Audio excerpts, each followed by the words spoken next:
What is going on, everybody? Welcome back to another installment of the FitBod Blueprint. As always, Coach Phil Pirtle and Tyler Wiebe. How you doing, brother?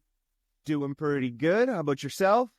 I'm still getting used to these cold days here in Middle Tennessee, but I'd imagine I have nothing to complain about with highs in the 40s and 50s compared to you. Yeah, we got nice frosty mornings now, high of 6 Celsius. So, that's low 40s for all you Americans out there. Oh, man, we've been having frost on our vehicles, and it took that initial moment of like, wait, don't pour water on it, just run the defroster. Yeah. And I tried the trick of cat litter in a sock sitting on the dashboard. Okay. And that actually worked. Okay. You know what? As long as it's clean cat litter. But yeah, I might have to try that. For next time, I'll try clean. I'll see if it has the same effect. That might be a little bit better. Yeah, you're not in Florida anymore. No, that is for sure. But everything's going really well. So as we're starting to get a little bit closer to Christmas time, and beginning of the year, this is a really busy, really crazy, hectic season for a lot of people. And whenever stress goes up like this, it's normal that I hear a lot of people say, man, coach, my sleep has just become absolute garbage. What about you? Is that something that a lot of people report? Yeah. Sleep and stress, that tends to be a very common thing. And so, I think today's topic is going to be great. And just, talking about sleep and how to get some better sleep because, I'm sure we'll kind of get into this, but, I think it's still one of the more underrated aspects of someone's progress, someone's, overall recovery, and just how important it is, whether you're trying to lose body fat or just trying to build muscle and feel better. Right. And sleep is also going to be something that gets overlooked whenever it comes to people's decision-making processes. A tired brain is not a brain that's making a sharp decision. A tired brain is not one that is pretty clear, pretty level. So what we utilize here at FitBod Institute is something called the 3-2-1 method for better sleep. What we want to really focus on with this is setting ourselves up for the best possible scenario before we even go to bed. So here's the nitty gritty, the nuts and bolts of it. 3 hours before bed, stop eating. 2 hours before bed, stop drinking water. And 1 hour before bed, eliminate or at least reduce your blue light exposure. So let's go ahead and dive into the 3 hours before bed. We stop eating. And why does this matter? So eating close to bedtime can spike insulin and blood sugar. This can disrupt your body's natural rhythm for winding down. Digestion can also interfere with your ability to enter deep sleep or restorative sleep. I don't want people to hear this and go, okay, well, I've got to be fasted for a set amount of time. No, this is just strictly about, hey, you're trying to set a rhythm, you're trying to set a schedule. And this starts a lot of my clients' bedtime routines for them. And this also helps to kind of shore up and solidify that you are following a bedtime routine. Because whenever you make that commitment of, okay, 3 hours from now, I'm going to bed, you're now setting up more likelihood that you follow through with making sure that I'm getting to bed on time. Because in this day and age of streaming, it can be really easy to get caught up on a marathon, or there's a new show that you're watching, or if you're like me, you get sucked into a really good book, it can be hard to put something down. So I like setting this rule of 3 hours before bed, let's just stop eating. There's not a magical time of like 6 p.m. or 7 p.m. because with the way time zones work, if you lived in a border town, like the reference I always make is, I think it's called Columbus, Georgia. Small town in Georgia, but you're like 20 minutes from the central time zone. So you can literally take a 20-minute drive and be an hour back.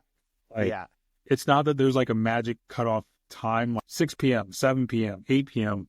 Just base it off of what time do you know realistically you need to get to bed each night to get a solid 7-8 hours of sleep.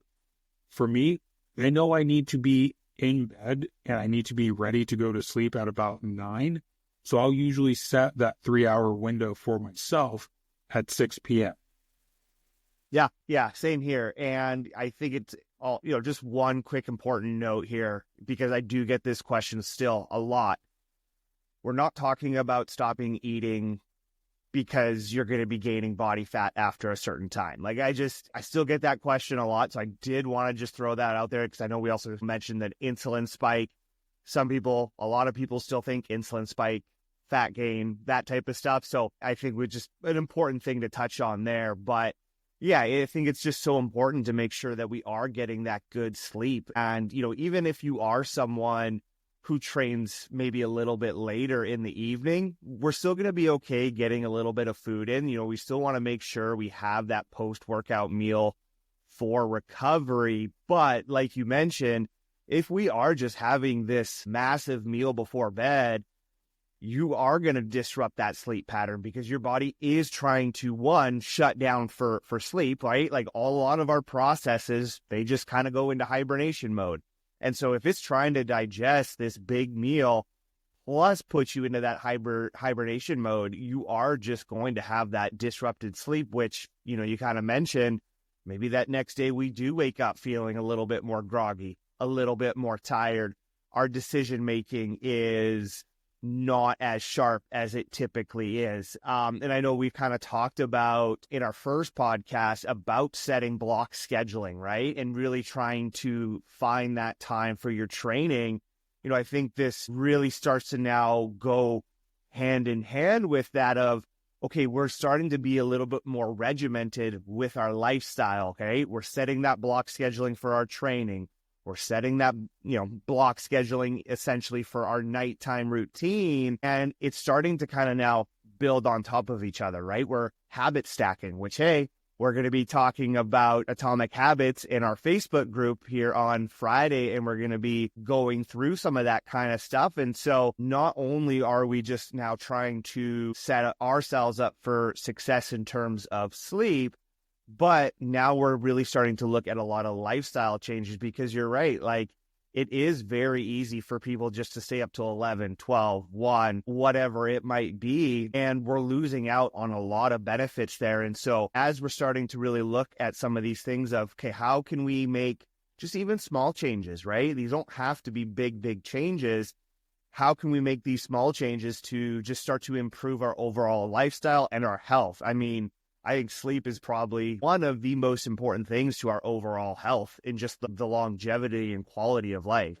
Yeah. And not only is sleep whenever your muscles are repairing, but it's also when your brain is repairing. And you're going to actually burn more calories sleeping than you are just sitting on a couch anyways. Another point that I like my clients to understand, because it's one thing to hear this and to go, yeah, okay, that's what I should do. But sometimes it's also nice to understand some of the why behind something, like why are you doing whatever protocol it is. So whenever you have a heavy meal, they can actually increase body temperature. It's a slight elevation, but you'd be surprised at what the smallest difference of body temperature can do in terms of sleep quality. Think about even the difference of, hey, if you're walking around at 98 degrees for a body temperature, think about the 2-degree difference of going to 100. Suddenly now you feel terrible, you're truly sick, like you're probably staying home from work. So we want to make sure that we're keeping those body temperatures low in the evening. And then also, if we're having a meal too close to bedtime, if our insulin levels are elevated, it can actually reduce melatonin production, which is going to be this is the hormone that's responsible for sleep regulation. So in terms of like, hey, how do you implement this, right? So practical tip, have your last meal 3 to 4 hours before bedtime. Again, if you're setting your bedtime at 9 p.m., try to have dinner sometime between 5 and 6. Focus on making sure that last meal is pretty well balanced, which you should be doing anyways, regardless of if you're adhering to a 3-hour window or not. But make sure that you've got protein, you've got healthy fats, you've got some complex carbs on there. And for the digestion thing, just to circle it back, touching on complex carbs, like, man, I'm pretty big on beans. I love my frijoles. It is very often that I will have some type of bean with my dinner. The last thing I want to do is have the fun that comes with beans, Yeah, with yeah. like, hey, I've got an hour before bed. Dutch oven for your partner. Yeah, exactly. So that wraps up the 3. Now let's get into 2 in the 3-2-1 method, which is 2 hours before bed.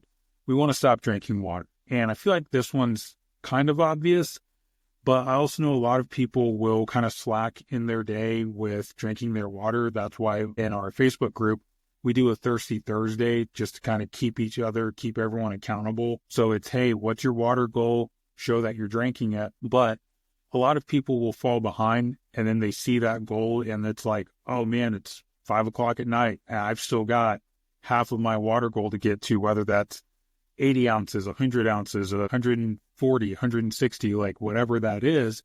People can fall behind. And now if you're trying to cram in 40, 50, 60, 70 ounces of water with just a few hours before bed, you're going to be up all night peeing. And that has nothing to do with how old or young you are. That has to do with you just drank a bunch of water right before bed. Yeah. Yeah. And then, maybe it's pretty self-explanatory, but you just don't want to disrupt your sleep as much as possible. Like, you're going to have, certain cycles throughout the night that your body is going through, and you're getting into, and, hearkening back to my days in, physiology class, it's like wave 1, wave 2, then you get into your REM and you cycle throughout the night, throughout those phases. And I mean, if you're having to get up a couple times a night to pee, you're actually, maybe you are getting the 8 hours. Not only do we want to look at quantity, but like quality is going to be more important, right? Like ultimately that's kind of what we're after. And I mean, if someone gets great quality sleep at 6 hours and they're good there, then awesome. Some people need 8, some people need 9. Everyone's going to be a lot different in terms of how much they need, but it really is going to come down to that quality of sleep. And so I think that's something that we just want to make sure that we're staying on top of. And, I don't think like, hey, if you want to have a little bit of water, like I think experiment a little bit with yourself, to kind of see what works best for you. But I think the main idea here is, we don't want to be slamming 60 ounces of water 2 hours before bed, because then you are most likely going to be up throughout the night. And so all of this is just kind of like, all right, like I just need to pay a little bit more attention to my habits, during the day. And just to kind of quick come back to the 3 hours, I mean, that's a great opportunity. A lot of people like to snack at night, right? That's a lot of people's downfall. And so if we're setting that like, all right, 3 hours, boom, I am not going to eat. Great. Maybe we've eliminated an extra 300 calories you've been consuming during the day. Maybe that's enough to create a deficit right there. Now we come into this. Guess what? Now we're getting better sleep. We're going to have better fat loss production. We're going to have better recovery. Your training sessions are going to be better. You're making sure you're getting enough water throughout the course of the rest of the day, because we now have this habit set. So yeah, it's going to be something that is just going to allow you to just be better overall. I believe the term is nocturia, which is just peeing at night. So that's going to be something that it's a top leading cause for sleep disturbances. And like Tyler was saying, if we can eliminate that just by getting better timing on our water intake, we're going to get better sleep cycles, because we don't want to disrupt REM and deep sleep. And we don't want to, I don't know about you, but man, I get up in the middle of the night every single time. My dog thinks suddenly that it's breakfast, and it's like, Ruby, it's 2 o'clock in the morning. Like, chill. Yeah. You got 3.5 hours, girl. Yeah. My disrupted sleep is Quinn going, Daddy, I'm thirsty. I need water. All right, here you go. Yeah. Jesse is our juice fiend. Okay. So for him, it's, Daddy, I want juice at like 1 o'clock in the morning. So, again, though, it's just to go off of what you just said. It's one thing to keep a little cup of water by your bed, because that's what I do. I actually keep 2 now, one for Jesse, one for me, just to be like, all right, here you go. It's just a little like mouthwash cup. But if you ever get that like dry mouth middle of the night and you're like, man, I don't want to drink, I don't want to get up, go to the kitchen, get a cup of water, drink it, and have to walk back upstairs, that little tiny bit, like, it's not going to throw you off. And if it's going to help you get back to sleep quicker, then keep it by your bed. But the general rule here that we're doing, and again, we're just setting systems in place for success. That's what this is all about, is just set systems in place for success, is making sure that we're staying hydrated.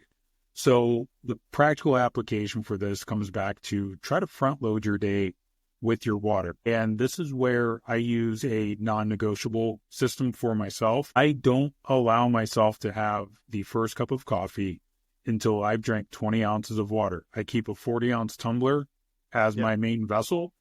And until I've reached half of that, I don't allow myself to have coffee. Start off my day hydrated.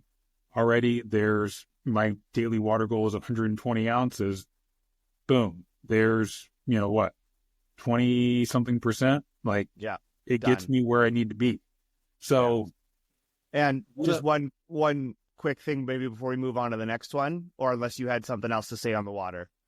No. Okay. Well, the other thing, and maybe keep this in mind is for front loading, hydration drives muscle contraction, right? And so if we want to think about front loading, think about your training session and trying to be as hydrated as possible. That's going to equal a much better training session. I mean, if someone's, we're coming into peak week, if we kind of look at an extreme example and we're going into show day, we're trying to fill that person up with as much water as possible, right? You almost really can't overload water on show day, because that is really going to drive that muscle contraction, so that person looks their absolute best on stage, and we can easily extrapolate that into our training sessions. And so if we want to have those really good training sessions, front load that water. Like, my non-negotiable is having about 80 ounces of water before my training session. So I'm already, my goal is typically anywhere from 120 to 160. So again, like, having that non-negotiable of getting at least 80 ounces of water, I'm essentially halfway done before like 11 o'clock in the day. So that can also be a little bit of a motivational factor to really try and front load that water in the course of a day. You get a good pump and you go, "Ooh, that's so good. Yeah, I look good. I feel good." Yeah. Then it goes away and you're like, I don't look good. So that brings us to what, in my opinion, is probably the biggest driver in this. And that is 1 hour before bed, because what you do in that last hour, it's going to be what either makes you or breaks you. Because if in that last hour, you're breaking any of these non-negotiables, you're not setting yourself up for that optimal success. You're not setting yourself up to where whenever you set a goal for yourself, it becomes normal that you break fewer and fewer of those promises that you're making to yourself. But 1 hour before bed, eliminate or at least reduce any blue light exposure. So blue light comes from screens, TVs, tablets, or phones, and this can suppress melatonin production. This makes it harder to fall asleep. Your brain interprets blue light as daylight, so this is going to disrupt your circadian rhythm. So blue light in nature is found early on in the day and throughout the day. But whenever you go giving your eyes that false stimulus of here's blue light, it's going to keep your brain churning. It's going to keep it so that it's not producing that melatonin. So for me, I will always tell people, I'm human too. There are absolutely some nights that I just want to be able to watch Monday Night Football, or I want to be able to watch, we just started watching Landman with Billy Bob Thornton. Okay. Sure, I want to be able to watch that stuff. And I might only get one episode of something. That's usually about all that I watch for TV, is like one episode of something. So you either want to try to eliminate blue light, or you want to try to get something that's going to at least filter it out. So I know we've got several people that listen to the show that maybe you're like me, you're not necessarily the most tech savvy person in the world, but on pretty much any phone that's been made in the last 5 years, you should have a nightlight mode in your phone. And if you don't know where to find it, pop on over to YouTube University, type in your phone model and search nightlight mode or sleep mode or evening mode or blue light. And you'll find a guide for how to put the blue light filter onto your phone. But then number two, you can get, I know Tyler, are your glasses just readers or are they prescription? A prescription. So I think they automatically come with like some blue light blocking. Well, I think Canada. Okay. you don't remember. I feel like they did, but I'm not 100% sure. Well, I know here in the US, I had to pay extra, but it was like $6. So if you've got prescription glasses, the next time you're due for new lenses, ask, hey, is there any chance I can get the blue light filter put on these? It's a great way to make sure that you're filtering that out. And you can tell if it's real or not, because as soon as you lower it down, your yellows will actually get more yellow. And then as soon as you put the blue light on, there's like a little bit more of a green tint. So like every time that I'm doing this, I'm going from seeing like kind of I don't know what this color is, but it goes from being this color to like has a little bit of like a yellow tint to it. Things just get blurry. Yeah. So, and if you don't have prescription glasses or you wear contacts, you can pop on over to Amazon.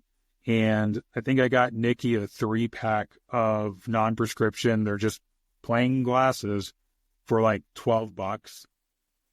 That's not, yeah, you'll probably be good there. But yeah, I think this is probably one of the hardest ones for most people because of just how much of our lives are now surrounded by screens. And usually that's what we're going to do in the evening to relax, throw on a TV show, doom scroll, that type of stuff. And hey, maybe this is a good opportunity to do a little bit of a social media cleanse for yourself as well.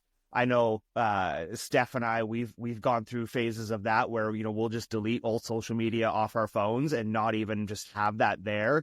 And so it's just not even like a thing that we're thinking about. But yeah, I think this is where, we can maybe build some better habits of not staying up too late, not snacking, getting into a good book and doing some reading. There's so much you can learn out there, or, have fun with reading. I know that is one of my favorite pastimes. Like I've always have loved to read. Like I was the kid in like elementary school or middle school where I would bring my books with me to school that I was reading, and I would sometimes try and finish a test as fast as I could just so I could get and read my book. Like, so maybe that's where my grades were so good. But yeah, no, I think, yeah, it's important too, because I think there can be just so many better ways to just even relax before bed, right? And set yourself up just for another, a great sleep and to calm your mind. I know now, since we've kind of talked about this, like I've been really trying to make sure that for Quinn, we're turning things off at least an hour or so before bed.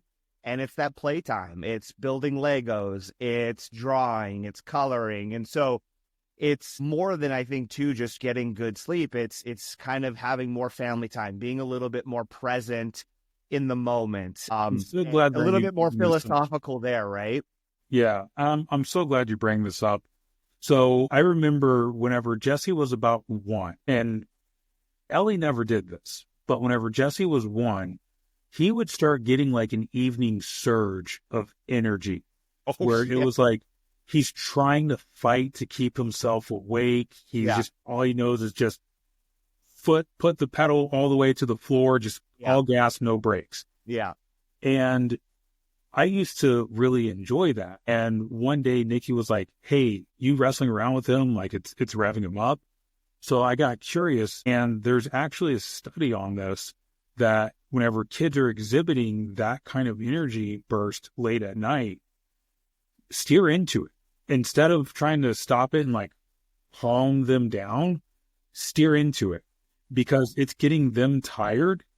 It's going to also be that connection point for us, especially as parents. So I love that you bring up that last hour for bedtime, because we do something similar. Our Ellie and Jesse go to bed at 8. There's barely 2 years difference between them. So they've got the same bedtime. They also are practically the same size. So we, what we do is we end up having kind of 2 of these 1-hour blocks most evenings, where starting at 7, kids, I mean, I think that they have tablets on Friday and Saturday, and that's it. We don't let them use tablets on any school nights. So usually it's just Friday, Saturday, but what we do is make sure, okay, TV is off, and especially this has been beneficial for Ellie. She's halfway through first grade now, and they've got her clocked at reading at almost a fourth grade level.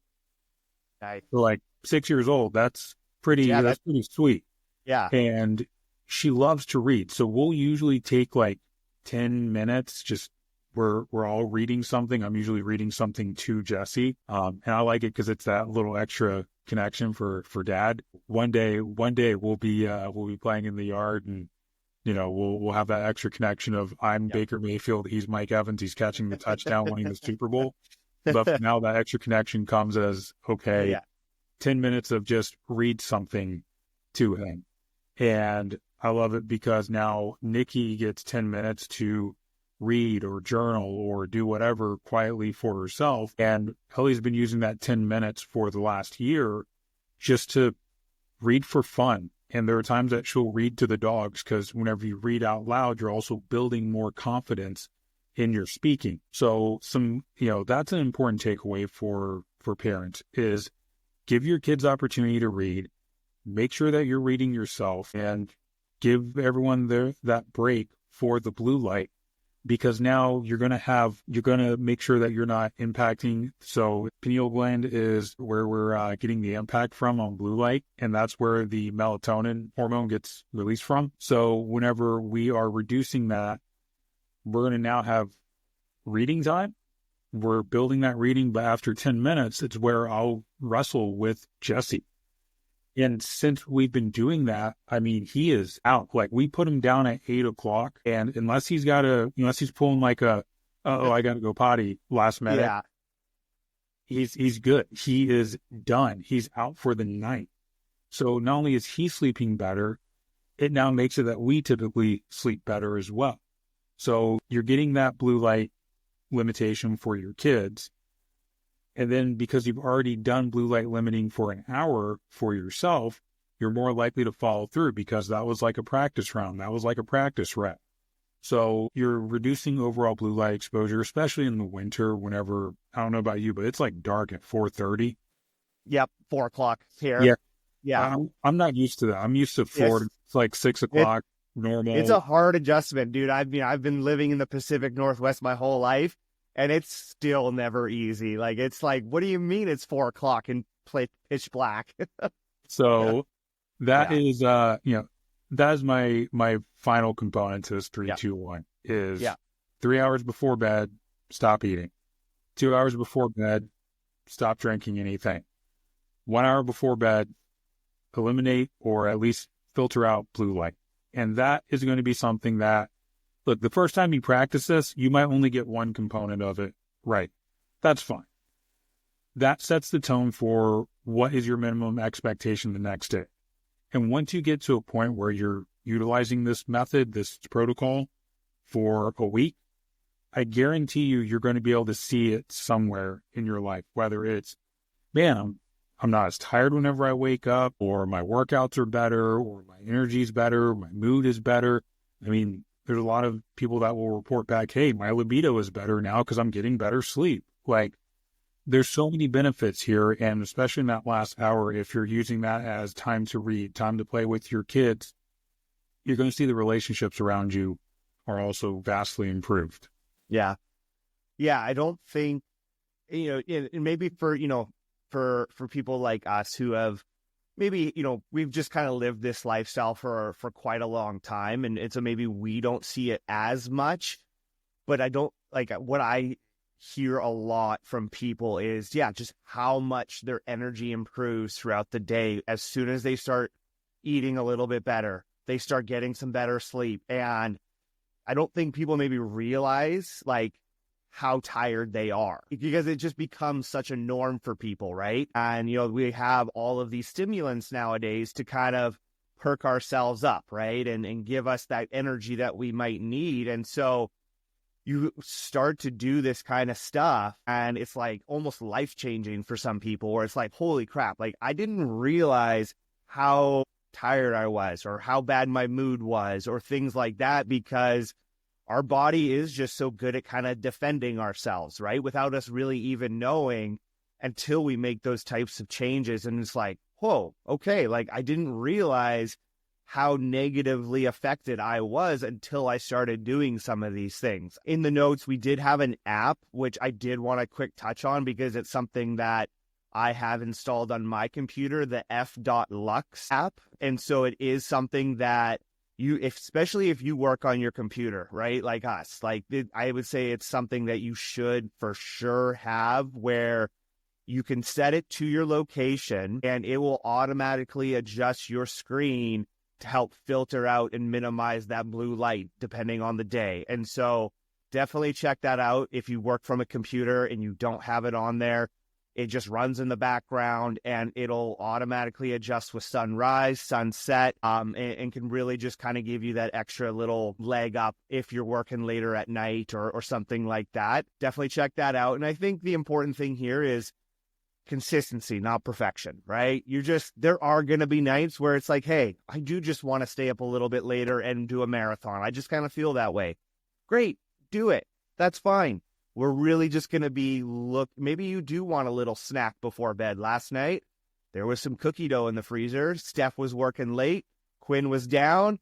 I put on a movie and I was like, you know what? I want some cookie dough. I'm going to have some cookie dough before bed, right? And so it's not an all the time thing, but we're really just looking for that consistency and not that perfection. Certainly don't beat yourself up if you're not doing it every single night, right? It's just, that's not realistic. But it's that consistency that just is always going to build over time. And the more you can have consistency, the less these types of, times that maybe you don't do it, they're going to have less effect overall on you because of that consistency factor.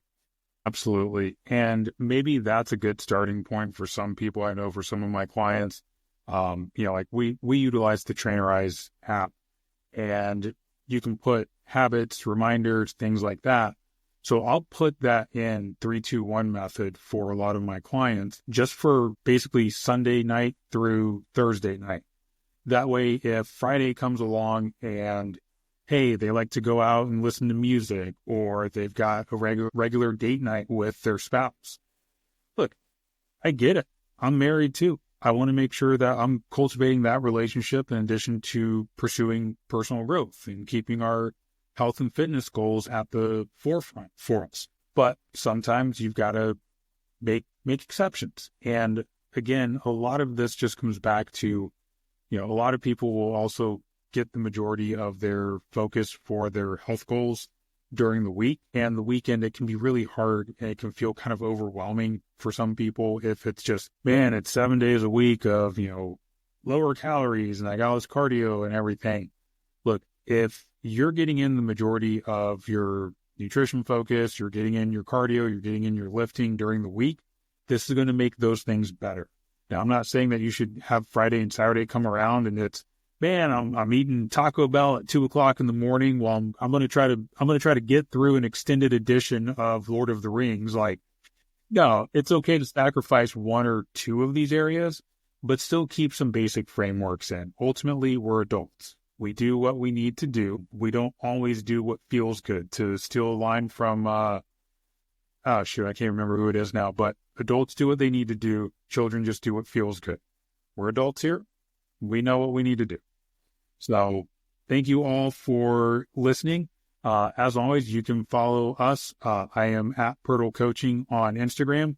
Tyler, you are Tyler. Is it a double underscore? The double underscore, yeah. Yeah, somebody beat you to it. I know, someone, yeah, because they don't really have a nice little dash in between the underscores, so sometimes it gets a little confusing.